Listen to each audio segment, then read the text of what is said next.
জায়গাটা ছিলেন বৈজ্ঞানিকরা বলছেন ওই জায়গাটার নাম হলো স্বর্গ। ওই জায়গাটার নাম হলো স্বর্গ মানে জান্নাত।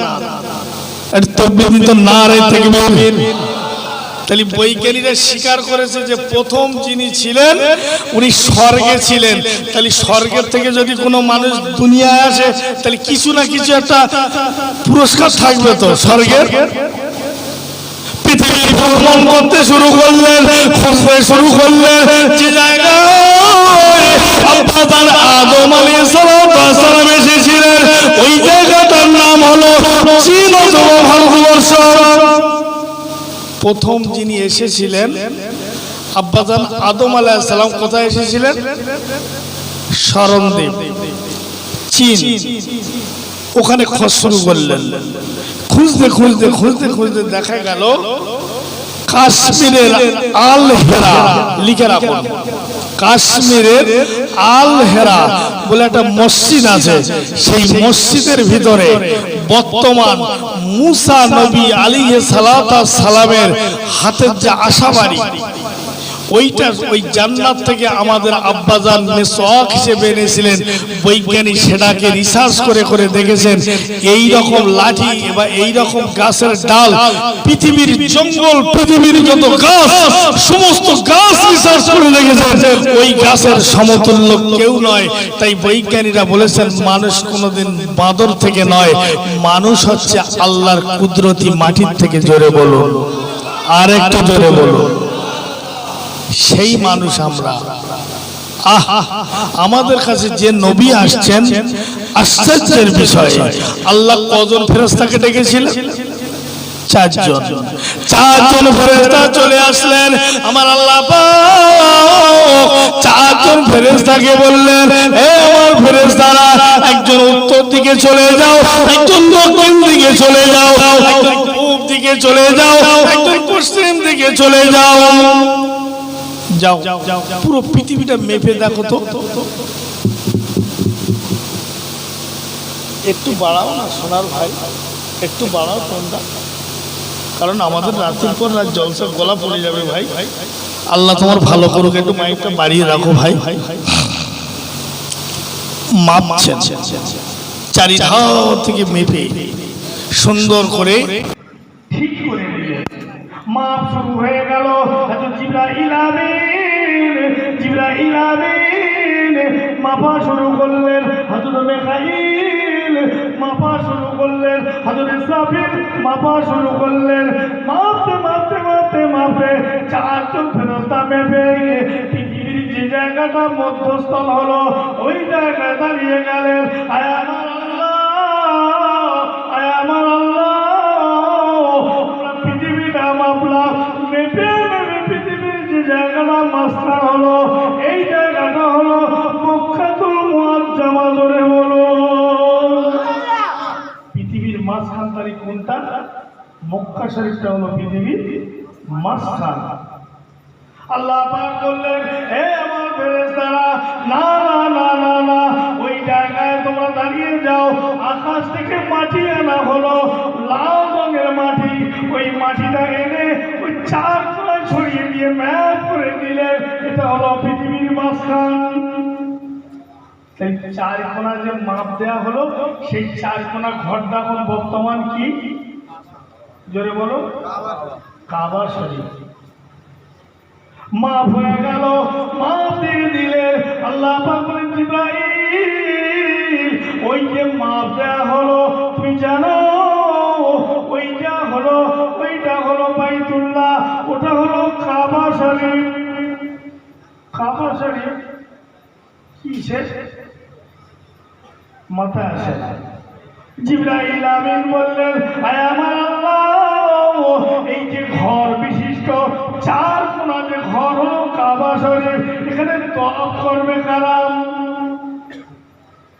বলে জিবরাইল চেয়ে দেখো তো, পৃথিবীটাকে একটু দেখো তো, কিছু আছে? বলছে না, কিছুই নাই, শুধু ফেরেশতা আর ফেরেশতা, ফেরেশতা আর ফেরেশতা। বলছে আমরা কি তওয়াফ করবো?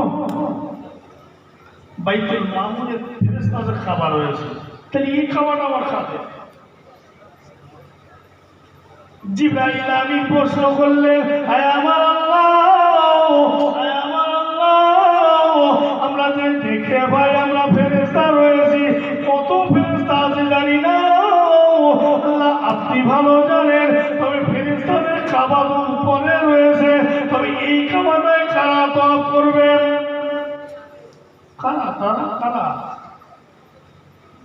আল্লাহ পাক ওই সময় বললেন, শোনো, এই জায়গাটায় যারা তওয়াফ করবে তারা হলো আমার আখিরি জামানার উম্মত। জোরে বলুন, আর একটু জোরে বলুন।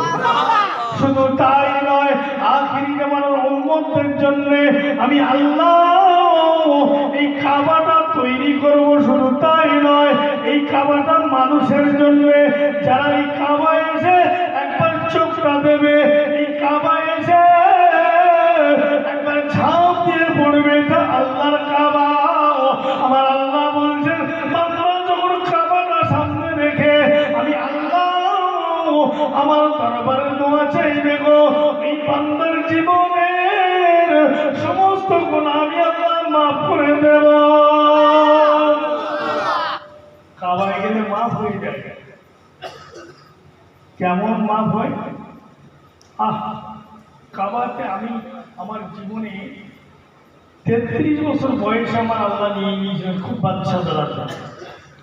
আমি কাবা শরীফ তওয়াফ করতে করতে দেখেছিলাম, কথাটা মনে পড়েছিল যে আমি দেখবো আমি কাবার হাজরে আসওয়াদের সামনে বসে আছি, জানেন, একদম মোকামে ইব্রাহিমের সামনে বসে আছি। বলি দেখবো কাবা নাকি তওয়াফ বন্ধ হয় না। মানুষ তওয়াফ করে, নামাজ যখন হয় তখন তো কাবা বন্ধ, তওয়াফ বন্ধ, তাহলে কি হয় দেখবো। পরীক্ষা, আমি কিন্তু খুব সমীক্ষা করালো আল্লাহ। আমি আমার ডিগ্রির কথাটা বলবো না, বললে হয়তো বলবেন হাবিব ভাই ডিগ্রি বিক্রি করে খায়। বয়সটা কিন্তু খুব কম, বাচ্চা। আল্লাহ আমাকে অনেক দূর পর্যন্ত দৌড়েছেন, অসুবিধা নেই। আপনি কোথায় যাবেন, কোন দিক থেকে নিয়ে যাবেন? আমার মা বাপের দোয়ায়, আমি আমার পীর মুর্শিদের দোয়ায় আমি তত পর্যন্ত কোনো অসুবিধা নেই। আমি কাবায় বসে রইলাম, কাবাটা দেখতে লাগলাম যে কাবার নাকি তওয়াফ বন্ধ হয় না, আল্লাহর ফেরেশতারা তওয়াফ করে। আমি একটু দেখতে চাই। মোকামে ইব্রাহিমে বসে আছি, আযান হয়ে গেল, মানুষ নামাজের জন্য বসে পড়লেন। নামাজের জন্য একদম তওয়াফ চলছে চলছে চলছে, তাকবীরা উলা শুরু হয়ে গেল, নামাজ দাঁড়িয়ে গেল। আমি একটু লেটে দাঁড়ালাম, তাকবীরে উলা শুরু হয়ে গেল, কিন্তু আমি একটু লেট করে লক্ষ্য রেখেছি। হঠাৎ করে দেখলাম আল্লাহর কাবা, আল্লাহ যে কথা বলেছেন কত সত্য, আল্লাহ যে কথা বলে কত সত্য। হঠাৎ করে সব মানুষগুলো নামাজে দাঁড়িয়ে গেল। আল্লাহ আসমান থেকে এমন পাখি বানিয়ে দিলেন, ছোট ছোট পাখি, একটু লম্বা টাইপের, গাগুলো ছট। হঠাৎ করে আল্লাহর কাবাটা এত সুন্দর করে প্রদক্ষিণ করে ঘোরে, আর একটা সাত সাত করে আওয়াজ দেয় যখন বান্দা আসসালামু আলাইকুম ওয়া রাহমাতুল্লাহ তখন সালাম ফেরালেন, পাখিটা সেকেন্ডের মধ্যে আসমানে চলে গেল। জোরে বলুন। আর ব্যাস, ওইটাও হয় ভাই। নন্দীগ্রামে জলসায় গেছি, জানেন,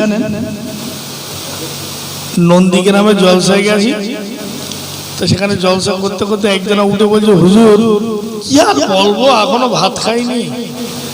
তার মানে কমিটির লোক বসে বসে রেখে ভাতের ব্যবস্থা নিতে। এখন আমার এখানেও সেরকম কোনো পরিস্থিতি আছে? আপনারা যারা আছেন সবাই খেয়ে বসে আছেন তো? হ্যাঁ, মাশাআল্লাহ মাশাআল্লাহ মাশাআল্লাহ। বিশ্বাস করো, আগামী বছরে তো জলসা হয়নি লকডাউনের জন্য, কিন্তু এবছরের জলসা হয়েছে, আল্লাহ এনেছেন, এটা শুকরিয়া। তো আমি যে ধাঁচে ওয়াজ করালো, কিন্তু পরিবেশ সেভাবে পাবো না, বুঝতে পেরেছেন? যেহেতু ঘুমন্ত অবস্থা, চেষ্টা করি যতটা সম্ভব হয়। তা আল্লাহ কাবাটা তৈরি করে ফেরেশতাকে বললেন, ফেরেশতা শোনো, এটা মানুষের জন্য আমি আল্লাহ শখ করে বানালাম, এটা মানুষ। কারা তারা? ফেরেশতাদেরকে বললেন মানুষ। কেমন মানুষ? বলছি জিবরাইল তুমি কেমন মানুষ দেখবে? বলছে দেখো দেখো, এই এই কাবাটায় কে আসে, তাহলে পৃথিবীর মাঝখান হলো মক্কা শরীফ। জি মনে আছে তো? পৃথিবীর মাঝখানটা হলো মক্কা শরীফ। আমার আল্লাহ কোরআনের ভিতরে বললেন, ওমা আরসালনাকা ইল্লা রাহমাতাল লিল আলামিন। আমার দয়ার নবী, রহমতের নবী দুনিয়ায় আসবেন। অপর আয়াতে আমার আল্লাহ বললেন, ওয়াশাহিদু ওয়াশাহিদু, আমার রাসূল এমন নবী যিনি জান্নাতের খুশবু দেওয়া নবী। জোরে বলুন না। আল্লাহ ওয়াকে বাশীরা ওয়া নাযীরা দাইয়ান ইলাল্লাহি বিইজনিহি ওয়া সিরাজাম মানীরা। আমার এমন নবী জান্নাত এবং জাহান্নামের খুশখবরিটা আমার রাসূলকে নিজে মুখ দিয়ে যেটা বলবেন আমার আল্লাহ সেটাই কবুল করে নেবেন। জোরে বলুন। আমার রাসূল দুনিয়ায় আসবেন, কোথায় আসবেন? পৃথিবীর মাঝখানে। কেমন টাইমে আসবেন দেখো। রাত বলেছে আল্লাহ আপনার হাবিব সিরাজাম মুনীরা নবী। কি নবী? সিরাজাম মুনীরা। আহা, এই মুনীরা নবীকে আল্লাহ আমি আপনি আমার কাছে পাঠিয়ে দিন। দিন বলেছে আল্লাহ আপনার সাথী উম্মত নবী রাহমাতাল লিল আলামিন। জোরে বলুন না সুবহানাল্লাহ। এই শাফি মুজনবিন মানে কি আপনারা জানেন কি? সবার জানা আছে? পাপীদের সুপারিশকারী। জোরে বলুন। যারা পাপী, আচ্ছা আমরা যারা আছি আমরা সব গুনাহগার না? হ্যাঁ, আমাদের গুনায় জড়ো জড়ো। এই দেখুন দরবেশের পোশাক পরে বসে রয়েছি বটে, কিন্তু শিকারীর কাজ চলছে। মানেন আপনারা মানেন? এই আলেম ক প্রকার কথা বলেন? অনেক আলেম ভাই বসে আছে। চলুন বিশ্ব নবীর হাদিসের ভিতরে যাই। আল্লাহর নবী বলেছেন, قال رسول الله صلى الله عليه وسلم والعلماء ورثة الأنبياء والعلماء ورثة الأنبياء أنتم الصلاة الكاملة। ওয়াজ কখন করব? সকাল হয়ে যাবে সব। তাহলে বিশ্ব নবী বলেছেন আমার পরে যদি আমি নবী আমাকে যদি না দেখতে পাও, তোমরা আলেমদের মুখ পানে যাবে, নবীদের মুখ পানে দেখা হবে। সাহাবীরা খুব আনন্দিত হলেন, এত আনন্দিত হলেন, ইয়া রাসূলুল্লাহ আপনি যখন দুনিয়া ছেড়ে চলে যাবেন, যদি কেউ নবীকে না দেখতে পায় আর আলেমদের যদি দেখে, আল উলামা ওয়ারাসাতুল আম্বিয়া, নবীদের মুখ দেখা সমতুল্য হবে। বিশ্ব নবী হাদিসে বললেন, আমার সাহাবীরা শোনো, সাবধান হয়ে যাও। আলেম হলো দুই প্রকার, একটা হলো পেট পূজারী আর একটা হলো দিন পূজারী। বুঝতে পারছেন? মারপিট হবে না বেরা ওয়াজ করলি? হ্যাঁ, একটু জেগে করি লা ইলাহা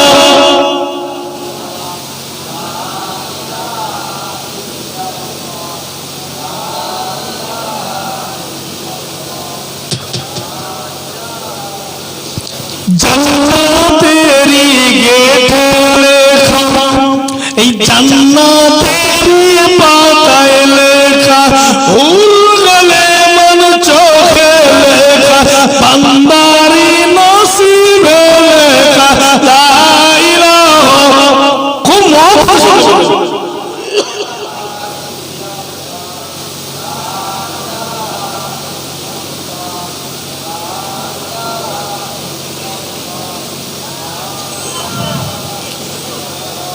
ভাই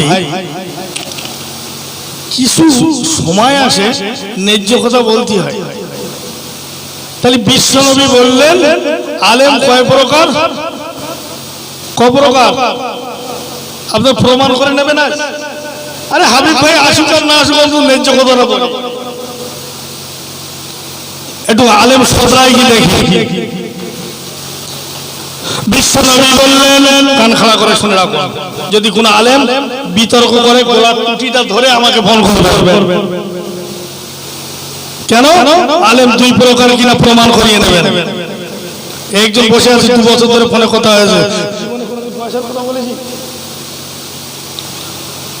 আলেম হলো দুই প্রকার, আল্লাহর নবী বলেছেন আলেম হলো ওয়ারাসাতুল আম্বিয়া, আলেমদের মুখ পানে চাও, আর আলেমরে কবর জিয়ারত করো। আল্লাহর নবী বলেছেন আলেমরা যখন হাত দুটো আল্লাহর দরবারে তোলে, হে আমার আল্লাহ এই কবরবাসীর গুনাহটাকে maaf করে দিন, কবরবাসীর কবরে জান্নাতে হাওয়া বইয়ে দিন আমার আল্লাহ। হাদিস কোরআন ইজমা কিয়াল পড়ার কারণে, আলেম হওয়ার কারণে আমার আল্লাহ ওর সম্মানে সম্মানে সম্মানে, ওর ইজ্জতে ইজ্জতে ইজ্জতে এই কবরবাসীর আযাব আল্লাহ maaf করে দেন। দেখুন আলেমের কত দাম। সাহাবীরা এত সুন্দর করে আনন্দে একদম আনন্দিত হয়ে গেলেন, গ্লাড হয়ে গেলেন, উৎফুল্ল হয়ে গেলেন। যখন আল্লাহর নবী আবার বললেন এ সাহাবীরা সাবধান, আলেম দুই প্রকার, সাহাবীরা চমকে উঠলেন। ইয়া রাসূলুল্লাহ, ইয়া হাবিবাল্লাহ, আলেম যদি দুই প্রকার হবে প্রমাণ করব কি করে? বিশ্বনবীর হাদিসটা ওখানে থেকে গেল, চমক দিয়ে আসে, দেখা গেল নবী বললেন ইয়া মাসাবিরা, আলেম দুই প্রকার হলো। আলেমদের সঙ্গে যখন কথা বলতে যাবে, কোন দাওয়াতের ব্যাপারে কথা বলবে, মাসলা মাসাইলের ব্যাপারে কথা বলবে, কিছু অজানার ব্যাপারে কথা বলবে, সর্বপ্রথম আলেমটা বাজেটের কথা শুরু করবে। কিসের কথা? বাজেট মানে জোরে কথা বলতে হবে, কিন্তু আমি তো আর আসবো না, অন্তত লাইনটা থাক। তাহলে বাজেটের কথা শুরু হবে, কত দেবে বলো, মশলা পরে। ফিরে আসুন, আল্লাহর নবী বললেন যারা আলেম হবে তাদের সঙ্গে যখন কথা বলবে, লেবু যেমন কলমা লেবু যেমন নাকের ধারে নিয়ে গেলে যেমন কলমা লেবু সেন্ট পাওয়া যায়, আলেমদের সঙ্গে কথা বলবে প্রকৃত আল্লাহর আলেমদের সঙ্গে কথা বলবে, হাদিস কোরআনের খুশবু পাওয়া যাবে। জোরে বলুন, জোরে বলুন। আমাদের এই ভারতবর্ষের জমিনে একজন বাদশা ছিলেন, নাম হলো বাদশা আওরঙ্গজেব। নাম শুনেছেন? হ্যাঁ, উনি কিন্তু আল্লাহর নবীর হাদিসটা অপমাননা করেছেন। উনি বলেছেন এই হাদিসটা আমি মানি না, আলেম কোনদিন দুই প্রকার হতে পারে না। ওরে বাবা, কোরআন হাদিস এরা তো চষে দেয়, এরা আবার দুই প্রকার হবে? এটা কি কোনো সাহাবীর বানানো? আমি বাদশা আওরঙ্গজেব, আমার যথেষ্ট নলেজ আছে, জ্ঞান আছে, আমি ভারতবর্ষের সম্রাট, আমি একবার আল্লাহর নবীর হাদিসটা প্রমাণ করতে চাই। 700 আলেম, 700 একেবারে 700 আলেম দরবারে ভাত খাবার দিয়ে পুষতেন। হঠাৎ করে বাদশা আওরঙ্গজেব বললেন আমার মনটা জাগে, আল্লাহর কোরআন বলেছে, সুন্দর করে বলেছে, ইয়া আইয়াতুন নাফসুল মুতমাইন্না ইরজাই ইলা রাব্বিকি রাদিয়াতান মারদিয়া ফাদখুলি ফি জান্নাতি। জোরে বলুন না সুবহানাল্লাহ। আমার আপনার সিটের নাম লেখা থাকবে মদিনাতুল উলুমে, অমুক লোক 500 টাকা দিয়েছিল, আল্লাহ এই মাদ্রাসায় এত নম্বর সিট তার জন্য বুকিং। জোরে বলো। মাদ্রাসাটা যখন জান্নাতে যাওয়ার পরিকল্পনা তৈরি হয়ে যাবে, আল্লাহ যখন মাদ্রাসার মসজিদকে বলবে তুমি জান্নাতে চলে যাও, তখন বলবে যাত্রী কোথায়, যাত্রী কই? পরিষ্কার এই মাদ্রাসার সিমেন্ট দিয়েছিল, এই মাদ্রাসায় কোরআন তেলাওয়াত করতে দিয়েছিল, এই সিট নাম্বার তো রিজার্ভেশন সিটটা, যতক্ষণ পর্যন্ত সেই মানুষটা এই সিটে না বসবে আমি মাদ্রাসা ততক্ষণ পর্যন্ত জান্নাতে যাব না। জোরে বলুন, আর একটু জোরে বলুন। সেই কোরআনের কারখানার ময়দানে আমরা বসে আছি, আল্লাহ আমাদের কাছে দিন পৌঁছে দিয়েছেন। কত কঠিন পর্যায়ে দেখুন, আরবের বড় বড় কাফেররা বসে বসে চিঠি লিখলেন, ইয়ামানের বিখ্যাত জজ তিনি বিচার করবেন। চিঠিটা লিখে দিলেন, সুন্দর করে লিখে দিলেন, সই করে দিলেন আবু লাহাব। সই করে দিলেন আবু জাহাল, সই করে দিলেন উতবা, সই করে দিলেন সাইবা। আর চিঠিটা পত্র বাহক নিয়ে ওই ইয়ামানের জজের কাছে চলে যাচ্ছে। চিঠিটা যখন দিলেন, চিঠিটা খুললেন, চিঠিটা খুলে দেখছে আব্দুল্লাহর বেটা মুহাম্মদ সাল্লাল্লাহু আলাইহি সাল্লাম। এই আব্দুল্লাহর বেটা মুহাম্মাদের নামটা ভাষার সঙ্গে সঙ্গে জজ বলছে চিঠির ভিতর থেকে যেন আমি একটা খুশবু খুঁজে পেলাম। জোরে বলো। জজের মনে পড়ে গেল, চিঠিটা খুলছে, ইয়ামানের জজ ভাবছে আব্দুল্লাহর বেটা মুহাম্মদ, কিন্তু আমার মা ছোটবেলায় বলেছিল এ বাবা, এ বাবা, ওই মক্কার জমিনে এমন একটা মহাপুরুষ আসবে, মক্কার জমিনে এমন একজন মানুষ আসবে, নাম হবে তার আব্দুল্লাহ, তার সন্তান হবে, তার খালেদার টুকরা হবে, নাম হবে তার মুহাম্মদ। ওই মানুষটা মহামনীষী, জীবনে যদি সুযোগ আসে একটা বার তার হাতে হাত দিয়ে তুই বায়াত হয়ে যাবি, তার কলেমাটা পড়ে নিবি, তার ধর্মটা তুই মেনে নিবি, আমার দয়াময় তোকে বিনা হিসাবে সর্বদান করে দেবে। জোরে বলুন না সুবহানাল্লাহ। জজের মনে পড়ে গেল, বিচারের জন্য ডেট করে দিলেন। ঠিক আছে, আমি পরীক্ষা করতে চাই কেমন নবী, দেখি কেমন সত্য ধর্মের দিশারি। ডেট করে দিলেন, অমুক দিন আমি যাব, আমার এতটা লোক নিয়ে আমি মক্কার জমিনে বিচার করব।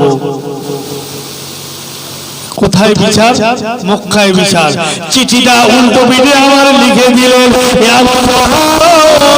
আমি কথা দিলাম বিচার করে দেব, কারণ তুমি আজীবন থেকে অনেক দূর থেকে তুমি পাথর পূজারি, অনেক দূর থেকে তুমি পূজারি, তুমি পাথর পূজারি, তুমি আগুন পূজারি, তুমি দেবদেবতা পূজারি, তোমার বিচারটা আমি করব, নতুন ধর্ম চলবে না, মানি না, বিচার করে দেবো, যাও।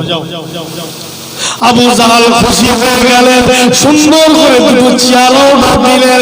এই চেয়ার অর্ডার দিলেন, একটা সোনা খচিত চেয়ার, একটা হলো রূপ খচিত চেয়ার। রূপোর চেয়ারের নাম লিখে দিলেন, এটাই বলবে আবু জাহাল, বাদশা আবু জাহাল। আর জজ রায় বসবেন, ওটা সোনা খচিত চেয়ার, সোনার চেয়ারে জজ বসবেন, আল্লাহর নবী বিরুদ্ধে বিচার হবে, ফাঁসি হবে। দিনটা কত দেখুন কি সুন্দর করে, কত কঠিন পর্যায়ের ভিতর থেকে আমাদের কাছে এসেছে।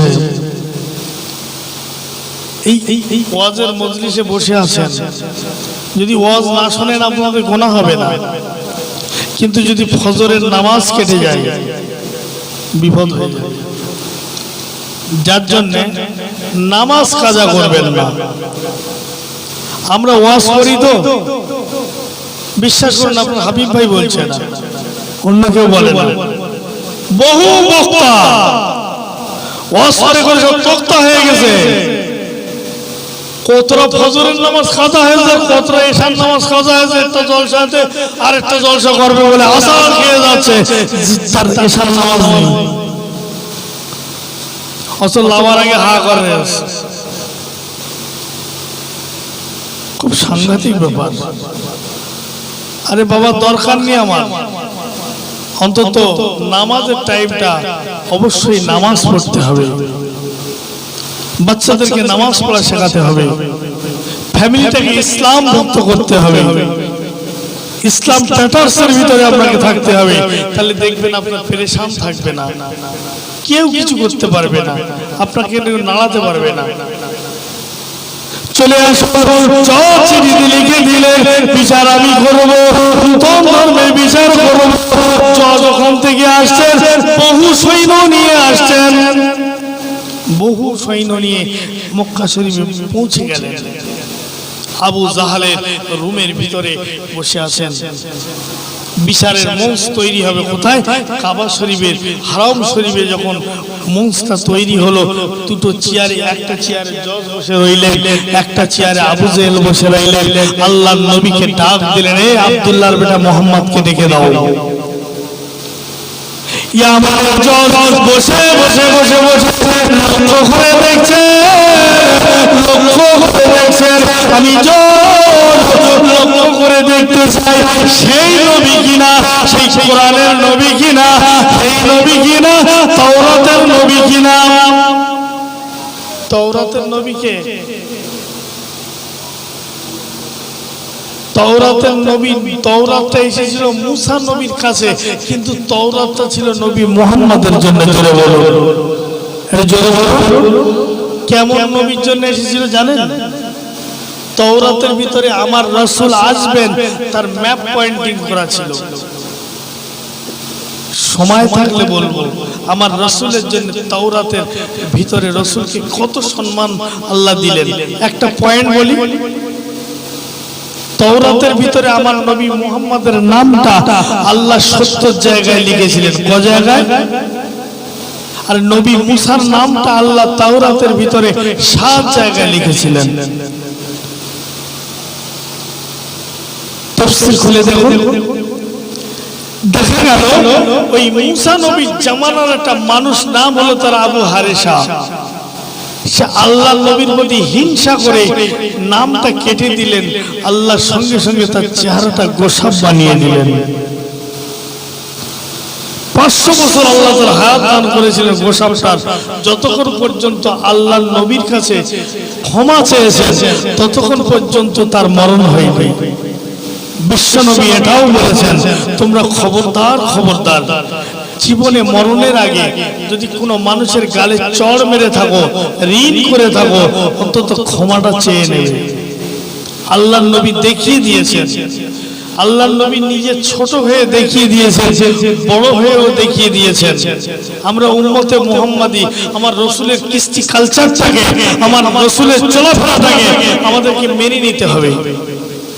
মসজিদে নববীতে আমার রাসূল দাঁড়িয়ে একদিন বলেছিলেন, এ সাহাবীরা, আমি রাসূল যদি তোমাদের কাছে কোনো ভুল করে থাকি, যদি কোনো অপরাধ করে থাকি, তোমরা প্রতিশোধ নিয়ে নাও।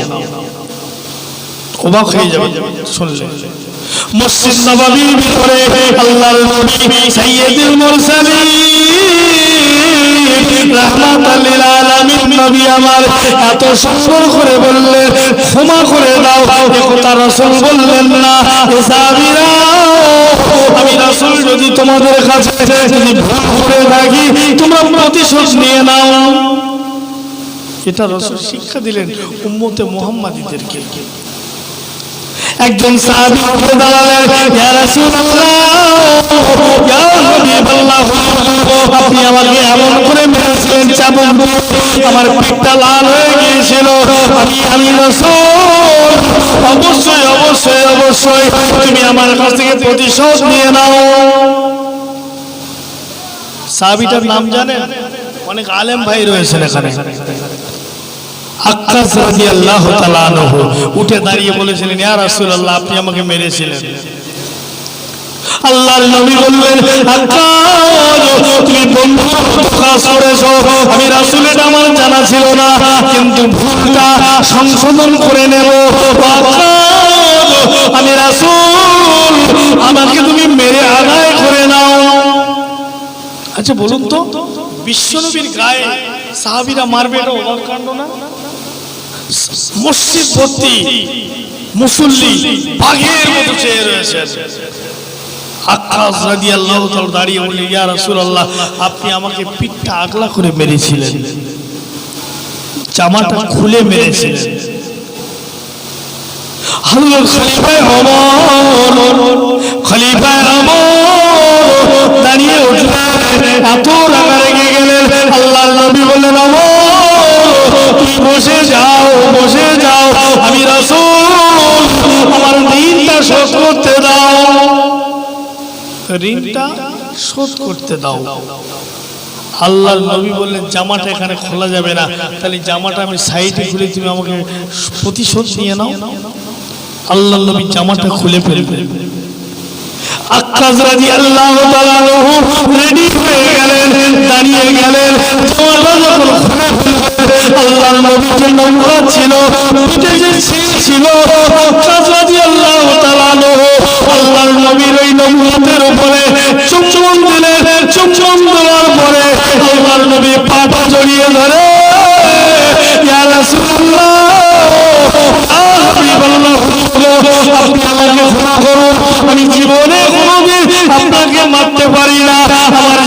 শখ ছিল একটা জীবনের বড় সৌভাগ্য সুযোগ রাসূলের প্রতিশোধের উদ্দেশ্য করে যদি নবুয়তের উপরে একটা চুম্বন জীবনে কোনোদিন আমার দেহটা আগুনে খেতে পারবে না।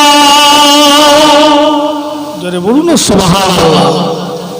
কি শখটাকে আমি সোনা দিয়ে ব্যবহার করব। ভাই চেপে যাচ্ছে ভাই, মাইকটা এমন ভাবে কথা বললি সুন্দর করে ভেসে চলে যাবে, কিন্তু ছুবড়ে পড়তে হচ্ছে। হ্যাঁ দাও সোনার ভাই, একটুখানি হয়ে গেছে, আর একটুখানি ধরো। এই আপনাকে একটা কথা বলি, যখন জেনারেটর চালাবেন মাইকের জন্য স্পেশাল একটা জেনারেটর নেবেন, কারণ অনেক লম্বা প্রোগ্রাম তো টানতে পারছে না।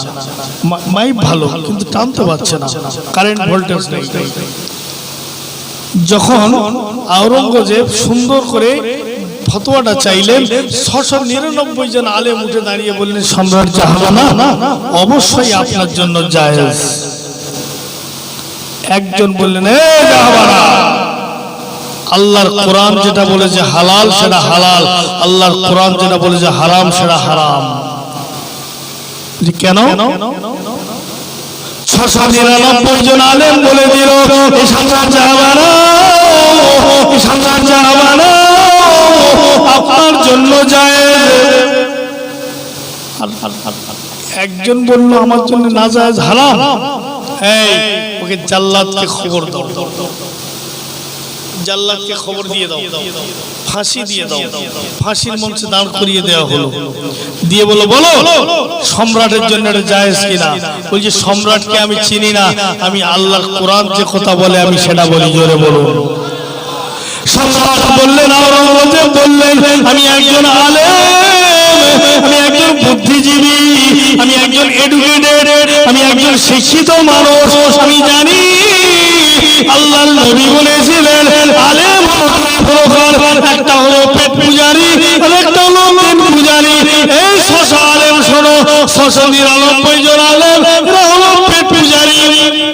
বাদশার দরবারে খাবে বলে বাদশার হয়ে কথা বলে যাচ্ছে, মরুকার মাসুদ বলছে দূর হয়ে যাও আমার দরবার থেকে।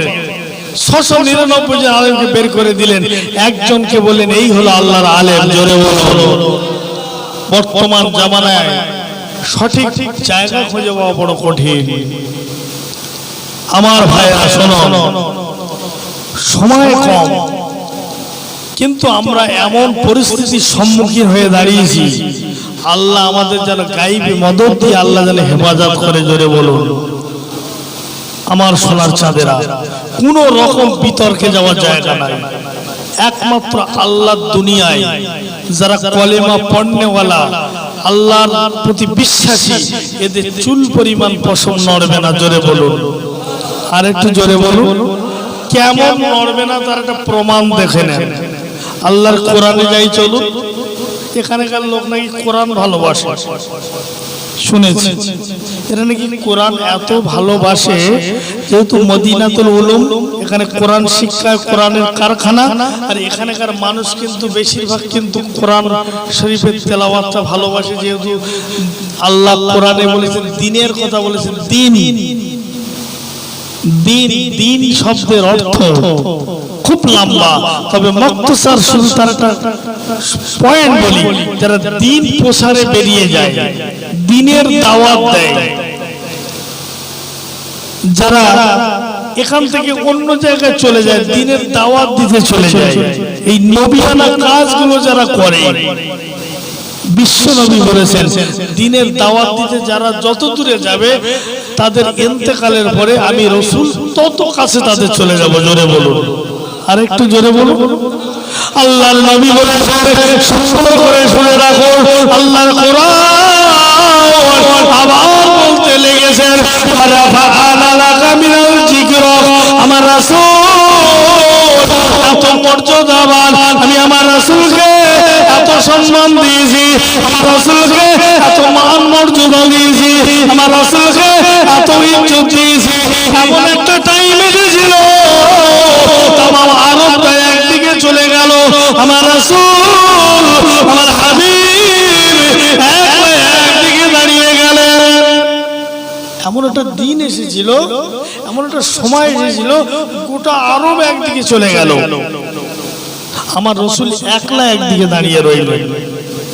সেই দিন আমার রসুল মনটা খারাপ করে আল্লাহ দরবারে বলেছিলেন, আল্লাহ আমি একা গোটা আরব একদিকে, গোটা আরব একদিকে।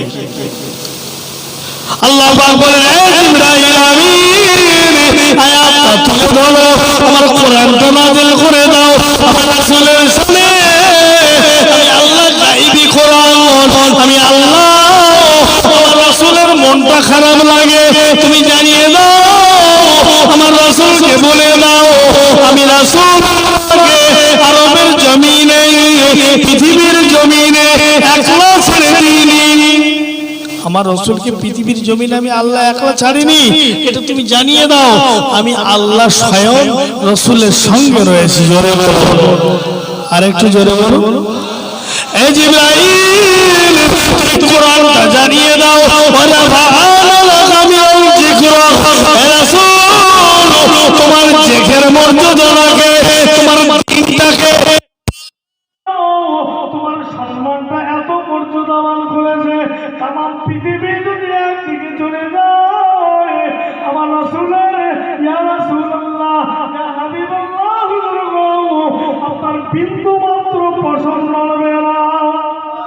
জোরে বলবো সুবহানাল্লাহ। ইয়া রাসূলুল্লাহ ইয়া হাবিবাল্লাহ হুজুর গো, আপনার উম্মতে মুহাম্মাদি, আপনার কলেমা পড়নেওয়ালা তারা যদি একদিকে দাঁড়িয়ে যায়, আর যদি আল্লাহর কোরআনটা ধরে মুখি করে নিয়ে দাঁড়িয়ে যায়, কোরআন বিশ্বাসী হয়ে যায়, রাসূলের উপরে ঈমান আনা হয়ে যায়, তাদের পছন্দটা এক বিন্দু পরিমাণ কোনো বেঈমানি দাঁড়াতে পারবে না।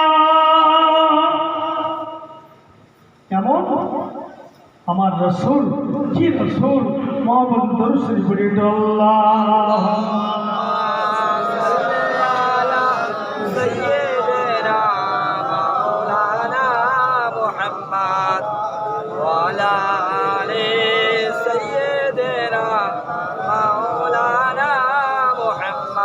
নূর নূর নূর আজি নূর এসেছে,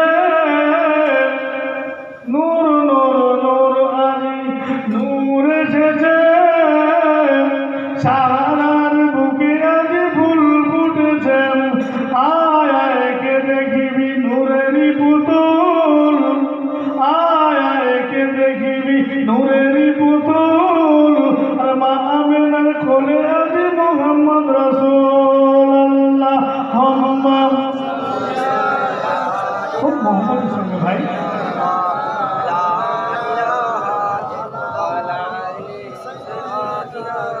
ওয়ালা আলে সাইয়্যিদিনা। আমার প্রিয় ভাইরা, আমার রাসূল পাক সাল্লাল্লাহু আলাইহি ওয়াসাল্লাম একদিকে চলে গেলেন, গোটা আরব একদিকে চলে গেলে সিদ্ধান্ত নিলেন যে বিশ্ব নবীকে যদি দুনিয়ায় থেকে সরিয়ে দেওয়া যায়, তাহলে ইসলাম মিটে যাবে, দিন মিটে যাবে, দিন আর থাকবে না। কারণ কোরআন যদি সত্য প্রমাণ দিয়েছে, তাহলে সব জায়গায় দিনটা পৌঁছে গেলে আরবের খ্যাতনামা নষ্ট হয়ে যাবে। কি করা হবে? সবাই সিদ্ধান্ত নিলেন, দেখো একে কোনো পদ্ধতিতে মারা যাচ্ছে না, তবে ইয়ামানের এক জজের কাছে চিঠি দিই যে আমাদের বাপ দাদা 14 পুরুষের ধর্ম পাথর পুজো, আমরা ঠাকুর পুজো, আমরা আগুন পুজো, আমরা সব পূজারি, কিন্তু কোথায় থেকে আমাদের বংশে এক ঋষি কি হলো, সে এক নতুন ধর্মের দিশারি, একে তুমি বিচার করো। চিঠি লিখলেন। আরবের বড় বড় কাফেররা একদিকে দাঁড়িয়ে গেল, গোটা আরব দাঁড়িয়ে গেল, আমার রাসূল একা একদিকে দাঁড়িয়ে গেলেন। আমার রাসূলুল্লাহ দিনটা এত সহজে আসেনি বাবা। আমি আজকে আপনি আমি যে ময়দানে বসে আল্লাহ আল্লাহ রাসূলের কথা শুনে দিনটা আমাদের কাছে কিভাবে এসেছে, কারবালা হয়ে গেছে, কারবালা হয়ে গেছে। আজকের দিনের দাওয়াত দিতে গেলে মানুষ নাক শীত করে, কিন্তু দিন খুব সাংঘাতিক জিনিস। আল্লাহ নবী বলেছেন তোমরা যদি একটা কথা জানো আর সেই কথাটা অন্য কাউকে জানিয়ে দাও না হবে সাদকায়ে জারিয়া। জোরে বলুন। এই যে কোরআনের কারখানা, এই কারখানাতে যদি কোনো মানুষ 1 টাকা দান করে, 1 টাকা, এই 1 টাকার পরিবর্তে তার আওকাত হিসেবে সে 1 টাকা দান করলো, তার অবস্থা বুঝে সে 10,000 টাকা দান করলো। কিন্তু আল্লাহর নবী বলেছেন মাদ্রাসাগুলো কিয়ামতের ময়দানে রেলগাড়ি তৈরি হবে, রেলগাড়ি। আর রেলে যেরকম সিট নাম্বার দেওয়া থাকে না, ওরকম সিট নাম্বার দেওয়া থাকবে সব, এবং সিট নাম্বারের নাম লেখা থাকবে। কি নাম লেখা থাকবে? ব্যাস ওইটাও হয় ভাই। নন্দীগ্রামে জলসায় গেছি, জানেন? নন্দীগ্রামে জলসায় গেছি, তো সেখানে জলসা করতে করতে একজনা উঠে বলছে, হুজুর কি আর বলবো, এখনো ভাত খাইনি। তার মানে কমিটির লোক বসে বসে রেখে ভাতের ব্যবস্থা নিতে। এখন আমার এখানেও সেরকম কোনো পরিস্থিতি আছে? আপনারা যারা আছেন সবাই খেয়ে বসে আছেন তো? হ্যাঁ, মাশাআল্লাহ মাশাআল্লাহ মাশাআল্লাহ। বিশ্বাস করো, আগামী বছরে তো জলসা হয়নি লকডাউনের জন্য, কিন্তু এবছরের জলসা হয়েছে, আল্লাহ এনেছেন, এটা শুকরিয়া। তো আমি যে ধাঁচে ওয়াজ করালো, কিন্তু পরিবেশ সেভাবে পাবো না, বুঝতে পেরেছেন? যেহেতু ঘুমন্ত অবস্থা, চেষ্টা করি যতটা সম্ভব হয়। তা আল্লাহ কাবাটা তৈরি করে ফেরেশতাকে বললেন, ফেরেশতা শোনো, এটা মানুষের জন্য আমি আল্লাহ শখ করে বানালাম, এটা মানুষ। কারা তারা? ফেরেশতাদেরকে বললেন মানুষ। কেমন মানুষ? বলছি জিবরাইল তুমি কেমন মানুষ দেখবে? বলছে দেখো দেখো এই এই কাবাটায় কে আসে? তাহলে পৃথিবীর মাঝখান হলো মক্কা শরীফ। জি মনে আছে তো? পৃথিবীর মাঝখানটা হলো মক্কা শরীফ। আমার আল্লাহ কোরআনের ভিতরে বললেন, ওমা আরসালনাকা ইল্লা রাহমাতাল লিল আলামিন। আমার দয়ার নবী, রহমতের নবী দুনিয়ায় আসবেন। অপর আয়াতে আমার আল্লাহ বললেন, ওয়াশাহিদু ওয়াশাহিদু। আমার রাসূল এমন নবী যিনি জান্নাতের খুশবু দেওয়া নবী। জোরে বলুন না। আল্লাহ ওয়াকে বাশীরা ওয়া নাযীরা দাইয়ান ইলাল্লাহি বিইজনিহি ওয়া সিরাজাম মানীরা। আমার এমন নবী জান্নাত এবং জাহান্নামের খুশখবরিটা আমার রাসূলকে নিজে মুখ দিয়ে যেটা বলবেন আমার আল্লাহ সেটাই কবুল করে নেবেন। জোরে বলুন। আমার রাসূল দুনিয়ায় আসবেন, কোথায় আসবেন? পৃথিবীর মাঝখানে। কেমন টাইমে আসবেন? দেখো, রাত বলেছে আল্লাহ আপনার হাবিব কি নবী? সিরাজাম মুনীরা। আহা, এই মুনীরা নবীকে আল্লাহ আমি আপনি আমার কাছে পাঠিয়ে দিন।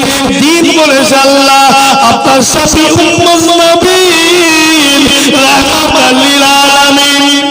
জোরে বলুন না সুবহানাল্লাহ। এই শাফিউল মুজনবিন মানে কি আপনারা জানেন কি? সবার জানা আছে? পাপীদের সুপারিশকারী। জোরে বলুন। যারা পাপী, আচ্ছা আমরা যারা আছি আমরা সব গুনাহগার না? হ্যাঁ, আমাদের গুনায় জড়ো জড়ো। এই দেখুন দরবেশের পোশাক পরে বসে রয়েছি বটে, কিন্তু শিকারীর কাজ চলছে। মানেন আপনারা মানেন? এই আলেম কত প্রকার কথা বলেন? অনেক আলেম ভাই বসে আছে। চলুন বিশ্ব নবীর হাদিসের ভিতরে যাই। আল্লাহর নবী বলেছেন, قال رسول الله صلى الله عليه وسلم والعلماء ورثة الأنبياء والعلماء ورثة الأنبياء أنتم الصلاة الكاملة। ওয়াজ কখন করব? সকাল হয়ে যাবে সব। তাহলে বিশ্ব নবী বলেছেন আমার পরে যদি আমি নবী আমাকে যদি না দেখতে পাও, তোমরা আলেমদের মুখ পানে যাবে, নবীদের মুখ পানে দেখা হবে। জোরে বলো।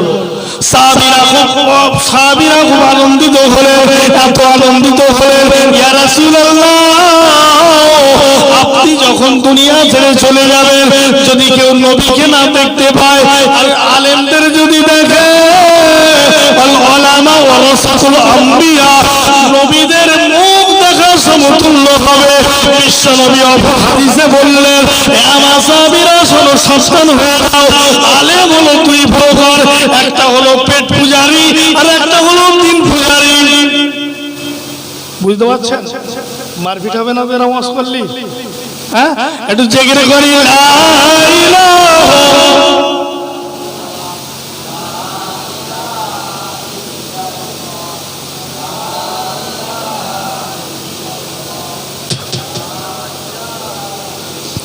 জান্নাতেরি গেট লেখা, এই জান্নাতেরি পাতায় লেখা, ভুল গেলে মন চোখে লেখা, বান্দারি নসিবে লেখা, লা ইলাহা।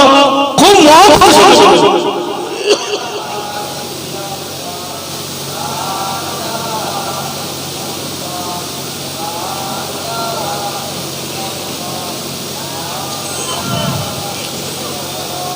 ভাই, কিছু সময় আসে ন্যায্য কথা বলতে হয়। তাহলে বিশ্বনবী বললেন আলেম কয় প্রকার? ক প্রকার? আপনি প্রমাণ করে নেবেন। আরে হাবিব ভাই আসুক আর না আসুক, ন্যায্য কথাটা বলে একটু আলেম সদরাই কি দেখি। বিশ্বনবী বললেন, কান খাড়া করে শুনে রাখো, যদি কোন আলেম বিতর্ক করে গলার টুটিটা ধরে আমাকে ফোন করবে। কেন?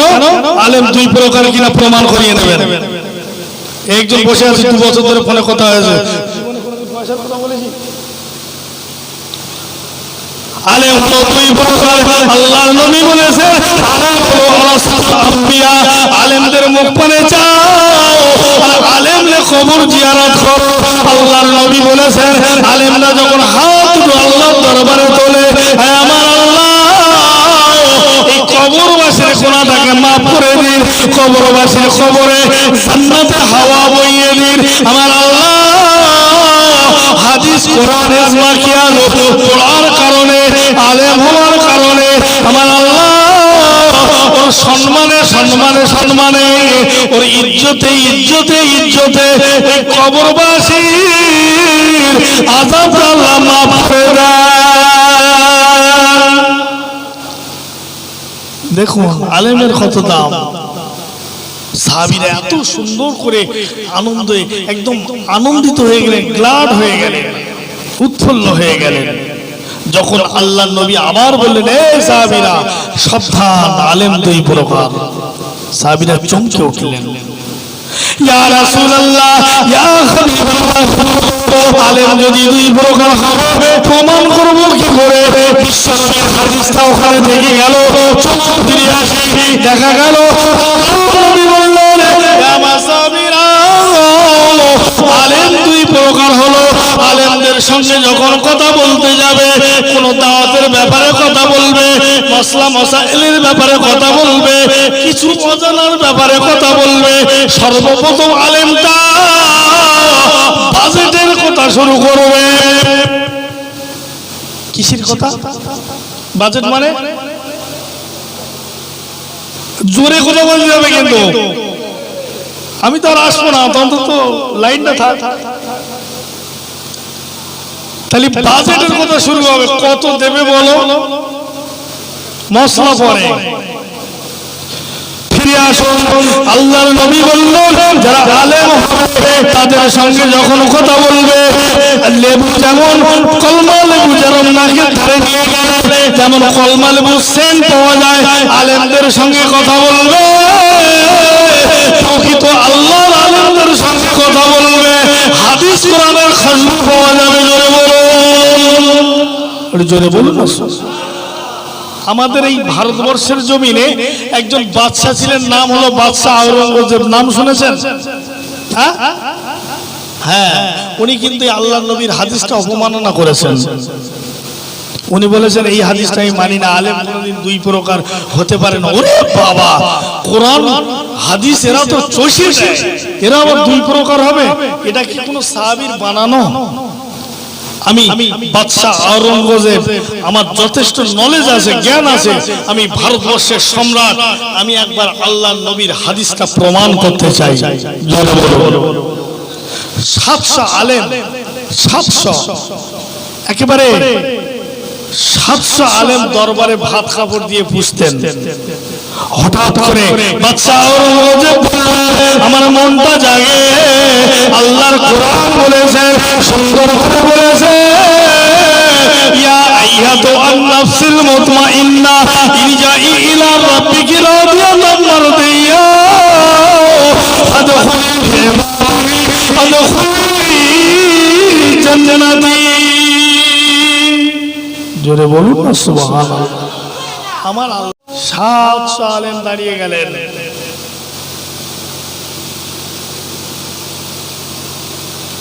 ভালো করে শুনে রেখে দিয়ে ভাই, 700 আলেম দাঁড়িয়ে গেলেন।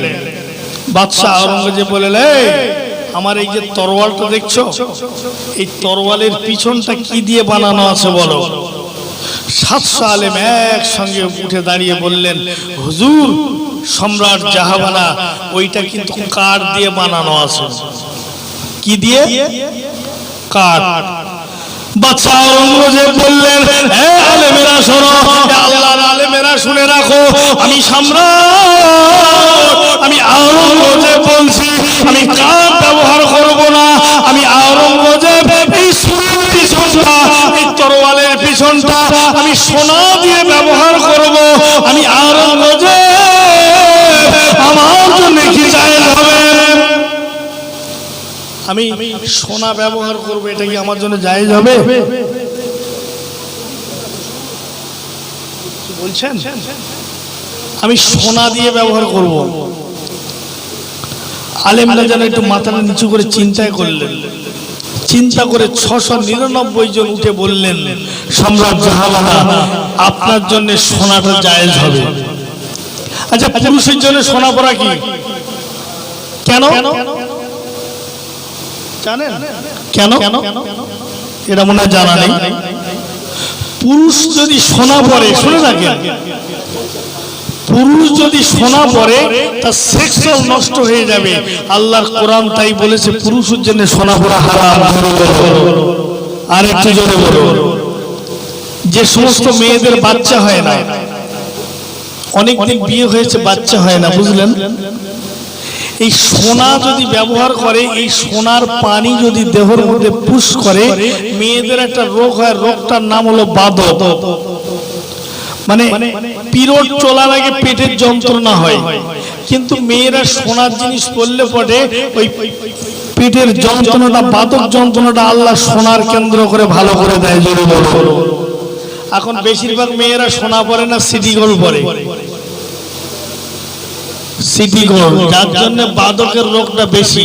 পুরুষের জন্য সোনা আল্লাহ হারাম করেছে, কারণ পুরুষ যদি সোনা পরে, এই সোনা পড়লে সেক্সুয়াল নষ্ট হয়ে যায়। কিন্তু ইসলাম কত সুন্দর দেখুন, আল্লাহর কোরআন কত সুন্দর দেখুন। আল্লাহর কোরআন যেটা বলে সত্য, কোরআন মিথ্যা বলে না। কিন্তু বিশ্বনবী হাদিসটার বর্ণনা করেছেন, পুরুষের জন্য সোনা দুটো টাইম পরা যায়। দুটো কোন টাইম জানেন? আপনাদের জানা আছে? শুনে রাখুন। একটা টাইম হলো আল্লাহর নবী বলেছে, আমার আল্লাহ সুন্দর করে সোনাটা অটোমেটিক করা যাবে না। এ বেটা ছেড়ে শুনে রাখো, তোমরা যখন বাইরে যাবে, এ পুরুষ তোমরা শুনে রাখো, তোমাদের বাচ্চাগুলোকে নিয়ে, ফ্যামিলি নিয়ে যখন বাইরে যাবে, তোমাদের সোনার জিনিসটা বাড়ি রেখে যেও না, চুরি হয়ে যাবে, ব্যাগে রেখো না, পকেট মার হয়ে যাবে। আল্লাহর নবী বলেছেন, সোনাটা তোমার হাতে পড়ে যাবে, সফরের ক্ষেত্রে তোমাদের জায়েজ। তাহলে সফরের ক্ষেত্রে ওটা জায়েজ। আর একটা কোন টাইম? যখন সোনার আংটিটা তৈরি করা হবে মাপটা যদি সঠিক না হয় তো খুলে পড়ে যাবে। কত লোকের সোনার আংটি পান্তি পড়ে গেছে তার ঠিক নেই, যায়নি। ইসলাম কত সুন্দর দেখুন, ইসলাম যারা রিসার্চ করে না এরা কিন্তু বলছে না। কোরআনের ভিতরে যাই, আমার আল্লাহর কোরআন কি বলে, ইন্নাল্লাযীনা ইনদাল্লাহিল ইসলাম, আল্লাহর কোরআন বলেছে আমার এই যে ধর্ম, এই যে আলিমুল কোরআন, আলিমুল গায়ব, আল্লাহ লৌহ মাহফুজ থেকে আমি যে কোরআনটা পাঠালাম, অপরাধ আমার আল্লাহ কোরআনের ভিতরে বলে দিলেন যালিকাল কিতাবু লা রাইবা ফীহি। এই কিতাবটা এমন একটা কিতাব এর ভিতরে কোনো সন্দেহ নেই, ভুল তো দূরের কথা, কোনো সন্দেহ নেই, জোরে বলুন। সঙ্গে করে আল্লাহর কোরআন বললে ইন্নাদ-দীনা ইনদাল্লাহিল ইসলাম, যখন বললেন মালিক বিন দিনার, মালিক বিন দিনার বলে একজন আল্লাহর ওলি, যখন আয়াতটা পড়লেন একজন ইহুদি বলল হে মালিক বিন দিনার তুমি কি জানো একটা বই থেকে পড়লে আর আমাদের মুখের দিকে চাইলে, তুমি কি একটা বই থেকে পড়েছো আর আমাদের মুখের দিকে চেয়ে গাল দিলে? বলছে না না না না, আরে আমি গাল দিইনি। তো বলছে তাহলে কি? বলছে ওটা কোরআনের আয়াত। বলছে তার মানে? বলছে আল্লাহ বলছে ইসলাম ধর্মটা এত সুন্দর, এই ইসলাম ধর্মের উপরে কোনো ধর্ম নাই, সনাতন ধর্ম। ইহুদি বললে আরে তাহলে তোমার যদি ইসলাম ধর্মটা যদি সত্য হয় তাহলে আমাদের ইহুদি ধর্মটা কি মিথ্যা? তাহলে কি তুমি এই বলতে চাইছো? মালিক বিন দিনার যত আল্লাহর কোরআন তুলে ধরে, ইহুদি তার নাস্তিকতাটা তুলে ধরে, দুজনের বিতর্ক এসে গেল। ইহুদি বলে এ মালিক বিন দিনার তুমি মুখটা সামনে কথা বলো, তোমার ধর্ম যদি সঠিক হয় তাহলে আমি ইহুদি, তাহলে আমার পাথর পূজাটা কি মিথ্যা? আমার পাথর পূজাটা কি মিথ্যা? আমার কোরআন কি বলে? আল্লাহর কোরআন যে কথা বলে, আমার বেদ সে কথা বলে, আল্লাহর দৃষ্টান্ত আল্লাহর সৃষ্টান্ত পূর্ণম পূর্ণম শরণম দেবী হতারমেন্দ্র হতারমেন্দ্র বাংলায় সর্বম সর্বম। তাহলে এটা কি মিথ্যে? হে মালিক বিন দিনার, তর্ক বেঁধে গেল, বিতর্ক বেঁধে গেল, হঠাৎ করে ইহুদির দলে লোক দাঁড়িয়ে গেল, মালিক বিন দিনারের দলে লোক দাঁড়িয়ে গেল, হঠাৎ করে বিতর্ক। শেষ পর্যন্ত মালিক বিন দিনারকে মিশরের পার্লামেন্টে যাবে না কোন পার্লামেন্টে যাবে, জজের কাছে বিচার চলে গেল। ইহুদির বিচার আর আল্লাহর মালিক বিন দিনারের কোরআনের বিচার চলে গেল।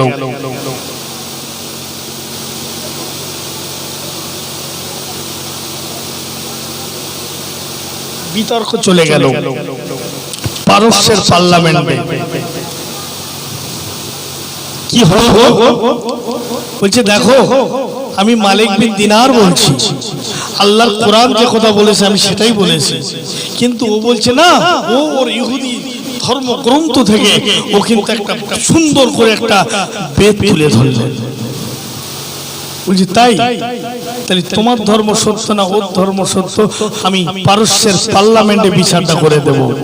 তবে বিচারটা যেদিন হবে সেদিনটা হবে শুক্রবার, যেহেতু আল্লাহর কোরআনের প্রত্যেকটা বিচারের দিনটা আমার আল্লাহ শুক্রবারে করেছিলেন। জোরে বলো, আর একটু জোরে বলো। খুব সুন্দর করে পারস্যের পার্লামেন্টে চলে গেল, কোরআনের বিচার চলে গেল, ইহুদি চলে গেল, ইহুদির ধর্মগ্রন্থ নিয়ে দুই ধারে রেখে দেওয়া হলো। ইহুদিকে দাঁড় করানো হলো একদিকে, মালিক বিন দিনারকে দাঁড় করানো হলো একদিকে। একদিকে মালিক বিন দিনার কোরআন আর একদিকে ইহুদি তার ধর্মগ্রন্থ নিয়ে দাঁড়িয়ে গেলেন। যেতে যেতে জজ জাস্টিস বলছেন হে মালিক বিন দিনার তোমার কোরআন যে কথা বলেছে এটা সত্য। ইহুদি বলছে তাহলে আমার ধর্ম সত্য। এ বলে আমার ধর্ম সত্য, ও বলে আমার ধর্ম সত্য। তো জজ বিচারের ফয়সালা করলেন এই আমি জজ, আমি যেটা বিচার করে দেবো সেটা তোমাদের মানতে হবে। বলে হ্যাঁ। বলছে মালিক বিন দিনারের হাতটা আর ইহুদির হাতটা দুটো হাত বাঁধো, জব করে দিলেন, এ আমার সাথীরা, এ আমার সৈন্যরা, এ আমার সোলজারেরা, তোমরা আগুন জ্বালিয়ে দাও। দাও দাও দাও দাও করে আগুন জ্বলে, আর দুজনের হাতটা বেঁধে দাও। আগুন জ্বালাও, আর মালিক বিন দিনারের হাত আর ইহুদির হাত, দুটো হাত একসঙ্গে আগুন দিয়ে দাও। যার হাত পুড়ে যাবে তার ধর্ম মিথ্যা। দেখেছেন সিদ্ধান্ত? তোমার ধর্মগ্রন্থ তোমার থাক, আমার ধর্মগ্রন্থ আমার থাক। বিচার। আগুন জ্বালানো হলো, সুন্দর করে আগুন জ্বালানো হলো। এবারে মালিক বিন দিনারের হাত বাঁধা হলো, ইহুদির হাত বাঁধা হলো, একসঙ্গে আগুনতে দেয়া হলো। কিছু সময় রাখা হলো, হাত ডোবার করে নেওয়া হলো, কিন্তু মালিক বিন দিনারের হাত আগুনতে পড়লো না, ইহুদির হাত আগুনতে পড়লো না। দুজনের হাত কারোর পড়লো না। বিচারটা আপনারা করুন তো দেখি এবারে।